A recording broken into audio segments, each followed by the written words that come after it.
can stand straight, then we can hold the leg up and wait for 10 seconds, then again starting position back, and then the other leg can be taken up for the leg standing. So this can be very much helpful in building the strength of the lower limb muscle in order to regain the strength and endurance of the muscle.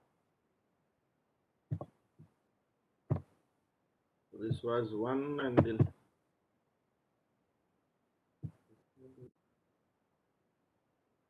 Then is the dynamic one. Dynamic for that we can do the marching on the spot. We can do the marching at least 15 to 20 repetitions. First, we can take the support, and then later on we can do the marching on the spot without any support. so these are the exercises generally, and after this we can do the wall push-ups also. Wall push-up is also very much helpful in this building the muscles, as well as it helps in our breathing also.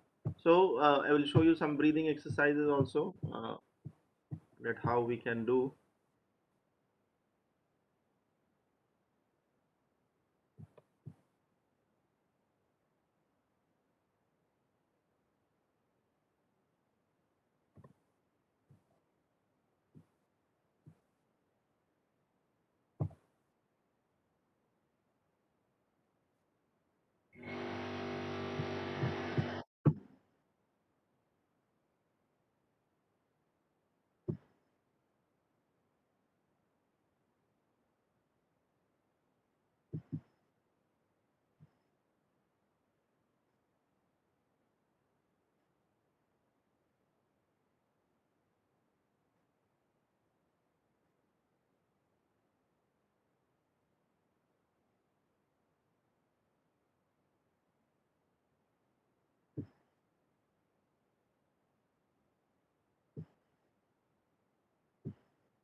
You're able to hear?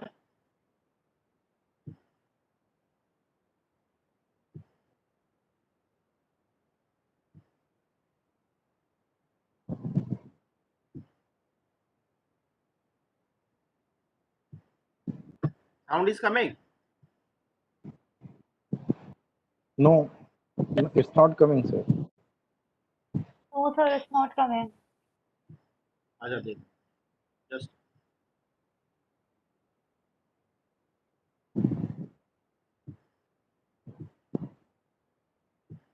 so I will explain what is happening.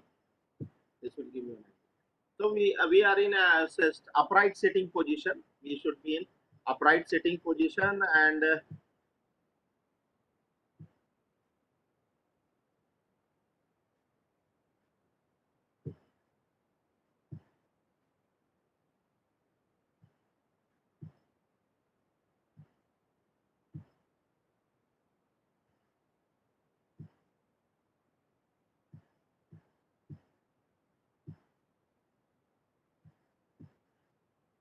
so this is that we should be in upright sitting position, and in this position what we will do, we will put the hand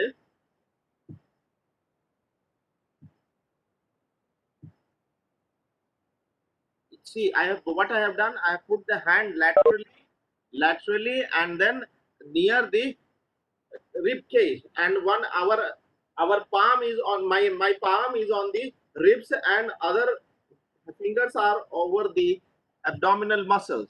So we have to keep the hand in this way, and when we will breathe in, what we will do, we will put the pressure over the ribs while we are breathing in, and when we will breathe out, we will release that pressure, and we will put our hand that fingers forward and downward, forward and downward. Here you can see that it is coming forward and downward. As I am breathing in, you can see it is, I am putting the pressure.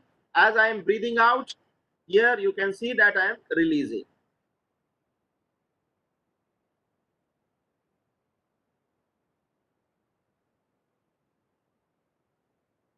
So this will give you the that is known as thoracic breathing. This is known as thoracic breathing.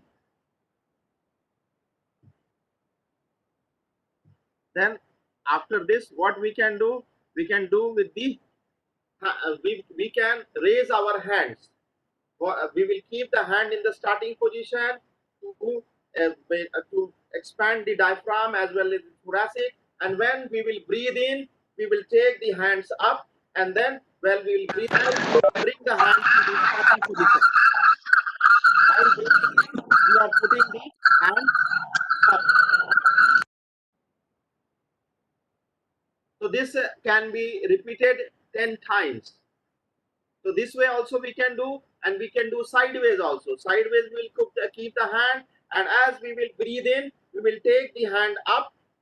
As we will breathe out, we will take the hand down. This will expand the muscle, all the diaphragmatic muscles, to better contraction and better relaxation. When better contraction and better relaxation will be there, the muscle strength will increase. As we are seeing that manually also, we are trying to put the resistance to build up the muscle strength.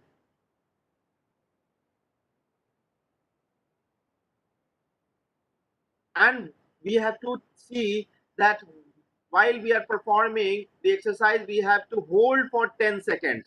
Each and every exercises we have to hold for 10 seconds, and even in the each and every repetition, so that proper muscle strength should get developed. Even we are giving resistance, once we have given the resistance, 10 seconds hold, then we will release out. Breathe in, give the resistance, breathe during breathing in, hold it, and then release it. So now with the towel also, we can take the towel around our abdomen.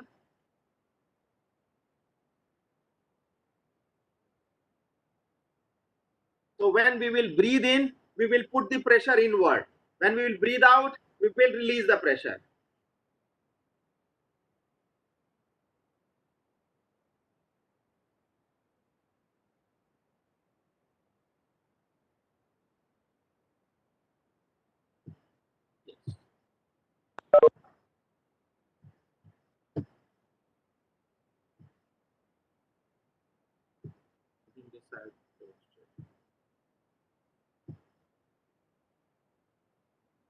This I have demonstrated. So these are the exercises generally we can do for the breathing also, and this may help us in building the muscle strength of the respiratory muscles.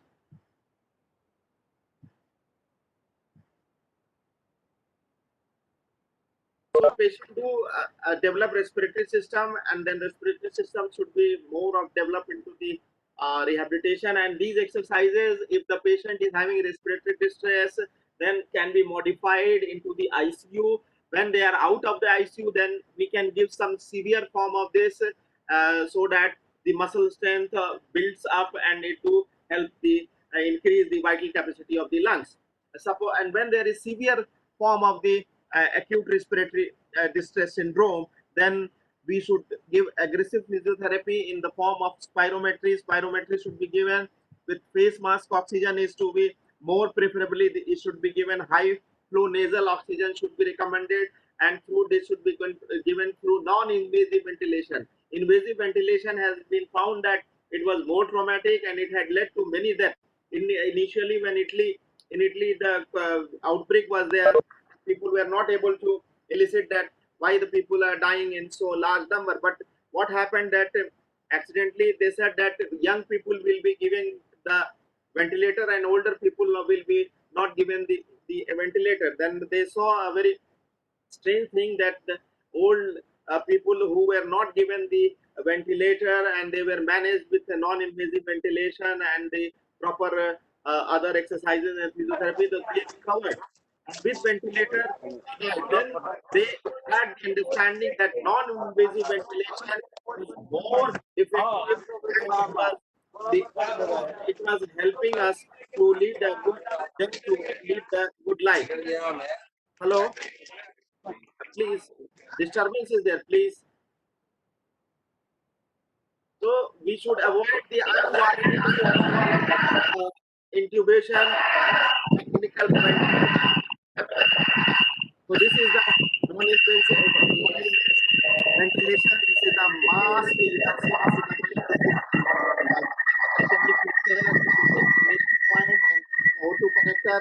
To this we can go the non-invasive ventilation. It is tied on the head and the neck, and it is around the face mask. Here is the flow of the oxygen. We can check, and with this physiotherapy is given with the in the form of spirometric breathing exercises, so that the subject could recover nicely.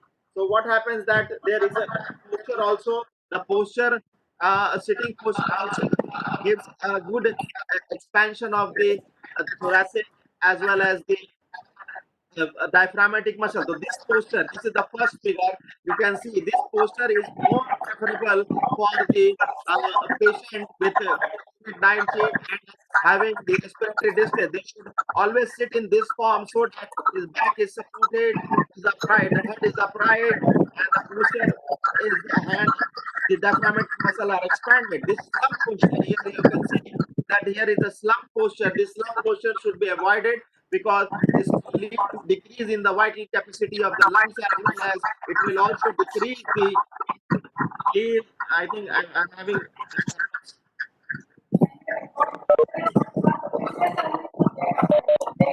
Hello, Kindly everybody. mute yourself. Uh, Kindly mute yourself. Hello, everybody. Please mute your audio, and meeting will be off in 2 minutes.